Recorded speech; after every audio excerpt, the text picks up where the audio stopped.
Hey everybody, welcome back to side B of our lecture on context and meaning. And what we were talking about earlier was the context of what, the context of who, and the context of when as they apply to meaning. Well, let's continue and talk about the context of where, and then maybe a little bit of so what, right?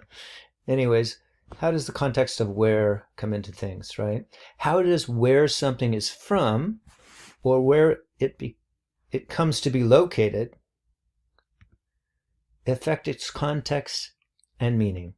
As examples, the title of this painting is The Girl with Crocodiles, right? And it's kind of a treacherous looking thing. And it's important to know, relevant to that, that it's by an artist in Thailand and that it represents kind of a political statement because her culture is in constant jeopardy of being invaded by China, or some people think their whole way of life is being devoured, so to speak, right?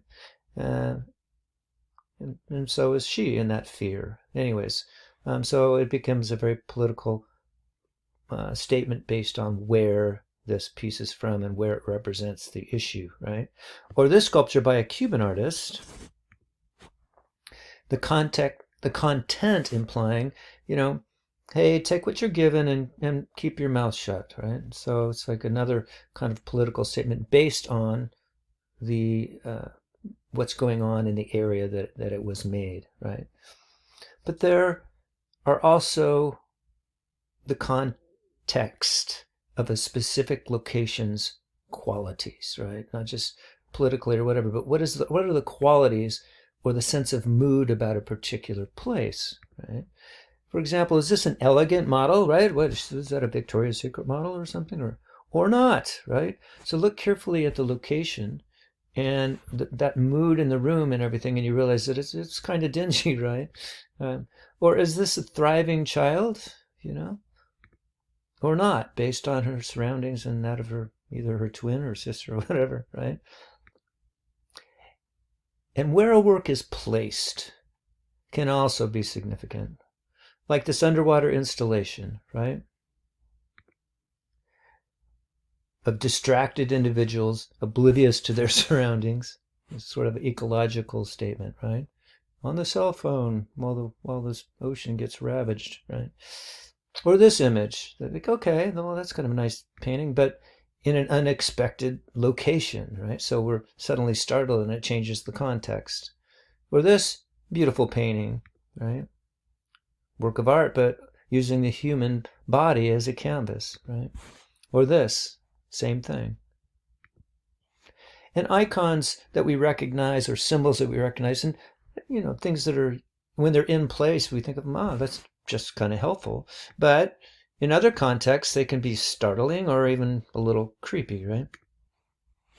One particular artist whose emphasis as an artist involves the context of location in a really kind of important way is Banksy, the English graffiti artist. He's been active since the 1990s to the present, and his identity is still unknown. No one really knows who he is. He's had interviews and all kinds of stuff, but he's always really careful. And part of that started out because graffiti is illegal, so he always had to protect himself. But he's still, nobody knows who he is. It's interesting. And his shtick is that he secretly, and he with help, secretly installs stenciled images in particular kind of locations with political and apocalyptic and social and technological,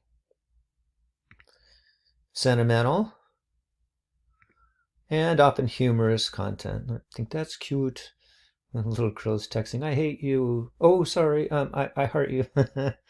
It's darling. Anyways, so he goes back and forth with all these things. But what is common to them, especially at the first couple decades of his career, is that they're always in specific locations. And these specific locations are usually places that don't have a voice of their own. They're kind of down and out locations. And what he's trying to do through his work is to provide a unique statement. Right? So in most cases, these areas are poor. They're industrial neighborhoods. and places with blight, corruption, and inequality, along with social unrest, right? So a lot of what he's been doing is kind of a social statement and activism, so to speak, as an artist. But Banksy has also adopted more traditional mediums, especially, in the last decade or so, where he's actually arranged to have things in galleries and things like that, and has done more traditional oil paintings, but he continues to have equal irreverence in what he depicts and how he depicts it. Like this one called Devolved Parliament, for example, which he replaces, British politicians, if you look closely, with chimpanzees, debating in the House of Commons. All right. Tying together all these considerations that we've just seen about context and how it relates to meaning, there are significant questions about the nature of art and its functions that are related to these, right? Specifically, when context alters meaning, are we experiencing manipulation? Some people would even call it, is that just propaganda, right? And is that really art? Right? So, or is true art something more universal? I mean, I'm totally convinced of this magic thing that happens, but when you add in any form of manipulation or subtext, it is a question to be considered, right? I'm going to punt here. I have my ideas, but I'll punt to a philosophical hero who I'm not sure I really always agree with, but he's kind of my alternate grandfather. I think I've spent about as much time listening to him as most other human beings I've listened to. Go on YouTube. He's an amazing guy, and what a legacy of intellectual thought he has left for all of us. But anyways, fascinating man who thought about many things throughout his life, teaching literature, philosophy, mythology, comparative religions, everything. But one of his most important books is Hero with a Thousand Faces. But he also talked a lot about what art is and how it affects us and why it's important. And he had specific ideas about what he thought true art was, as opposed to what he thought was maybe not true art. And you see what you think. He distinguished two types of art. Oh, we'll call him Grandpa Joe. These two types of art served two different functions. One he called low art, and the other he called high art. One was lowercase, and you're like art, and then the other case is art with a capital A. Sounds elitist and kind of divisive, right? I sort of think so, and I always have thought so, and I disagree with him. But let's let him finish. Okay, lowercase art, as he characterizes it, as kinetic. And you look up these words, but it's interesting. He calls lowercase art kinetic, meaning that its intent is to move the viewer. In other words, to affect them, convince them, or change them in some way. And uppercase art, in other words, art, the grand stuff that endures through centuries, he characterized as static, meaning that its intent is to stop the viewer in place. Boom, wow, what a job, what a painting, what a sculpture, what a performance. I mean, there's no subtext. It's just like, wow, you're just put in awe. It stops you in your place. It puts you into an aesthetic arrest. Kinetic art sells, persuades, incites, enlists, seduces, in Grandpa Joe's opinion. It utilizes context in service of an agenda, like we consider to be most propaganda, right? Static art offers, it leaves open, it calms, it refrains, it releases. And most importantly, he says it transcends context by pointing to, and the key is universal experience, right? Okay, I kind of get it, and I'm on board with most of what Grandpa Joe says, but not always, and I do, but sure makes me think, and sometimes I kind of don't get it. Here's my big deal. What about the zillions of artists, not only right now, contemporaries, but throughout history, whose artwork expresses distinct points of view? Nobody usually makes art without trying to say something without a distinct point of view. So I don't get where you're going, Grandpa Joe. including most all those we've examined, not only just in this slideshow, but throughout this whole semester. Are they all simply protagonists? Sorry about the typo there. Are they all simply protagonists? Duh. Are they all simply propagandists? In other words, like Campbell would maintain. It's a difficult question. My 2 cents. I've come to the conclusion that Grandpa Joe was an idealist, stubbornly embraced by a time warp. What are you saying, Mark? Stay with me here. I got a point. All right.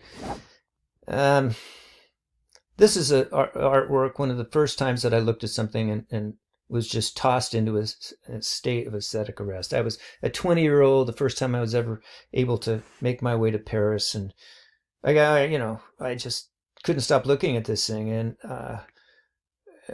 unknowns to me, the painting was steeped in contexts, right? I had no idea, but it had all kinds of context to it, but it wasn't what I was looking at. The context, had all to do with the fact that it was an actual event, the Raft of Medusa, and it was a really significant event, and it had really historical consequences, right? Kind of a tragic event, a pathetic event. It illustrated specific issues of politics, economics, social inequality. I mean, you name it, and read the story about it. It's kind of distressing. Religious, political, and philosophical issues that were brought up by it, all the rest of it. So all these contexts and all these points of view and all these opinions, right? Okay, so it's exactly what Grandpa Joe would say, it's trying to tell you something. It's trying to teach you a lesson. It's didactic, all that stuff. All right. It was entangled in context, this piece. When I was a 20-year-old, I was standing there. I didn't know about any of that. I was just looking at the painting, and I was just dropped, I was just floored by it, what I experienced standing there. Apart from the crazy, amazing orchestration of formal aesthetics that we've just been talking about, that I absolutely didn't understand at all at that point, like how it was made. I was being affected by it, but wow. But what I experienced was an empathic response emanating from this painting, created by the artist. The artist had performed that, and it was doing it to me. He created this empathic response for a collection of fellow human beings, adrift, suffering and struggling together on a small craft, like so many souls on a planet, I remember thinking, in this huge hostile expanse, but finding or looking for and working together for some, reason to hope, something in the distance to hope. To me, everything about it, but also how it was done, was just incredible, right? I remember thinking to my 20-year-old self at that time, if I can ever make someone feel what I feel right now, I will have accomplished something, right? So my parting shot is that all art is initially defined by its context, right? We can't help it. We're human beings. We have opinions. We have ideas, and that's what we're doing. Enduring art transcends those contexts over time. That's what I've noticed. And what remains are expressions of universal human experience. It doesn't always happen, but when it does, it is magic, right? And it is like the top of the pyramid. It's why we tell a friend, right? It's why we think it's amazing. Your assignment is to find and explain examples of 5 distinct artworks. Specifically, one contextualized by what it embodies or what it's made out of. One contextualized by who it represents or who made it. One contextualized by when it was made or the era it represents. One contextualized by where it was made or where it's located. And one you feel transcends context. One you feel is just that incredible aesthetic yumminess of a timeless context. In other words, find me your personal Raft of Medusa. Those 5 images, okay? All right, enough for now. Goodbye.